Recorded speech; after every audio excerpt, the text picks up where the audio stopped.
Where are investors' capital flowing? And then where maybe inside of this ecosystem is investor capital flowing away from? Do you see any trends or changes there? Yeah, we definitely do. We have 25 salespeople that are out knocking on the doors of financial advisors, talking to thousands of advisors every month. So we know what they're thinking. I would say that last year, their primary interest was in crypto equities, publicly traded crypto stocks, Coinbase, Silvergate, Riot, et cetera. There's still some interest there. But we're seeing a lot more interest in directly accessing Bitcoin, Ethereum, and large cap assets.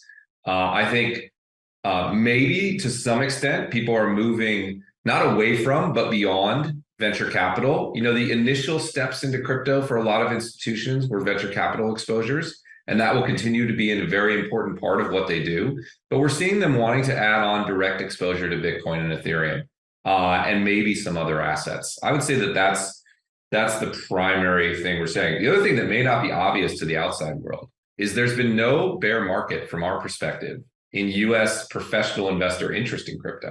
Platform approvals and major international platforms, allocations by advisors, allocations by family offices, that didn't notice that the market went down last year. It continued to move up and to the right, maybe not at the speed we saw in 2021, but still very positive progress. So that's really what we're seeing. Why do you think that the institutional investors somewhat ignored the price drawdown? Is it something where prices go down, they know buy more, or there's something else driving that?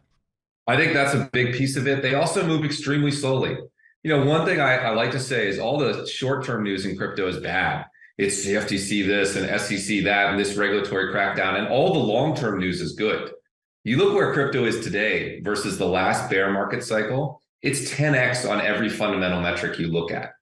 And institutions move at what we feel is like a glacial pace, right? Multiple years of doing due diligence.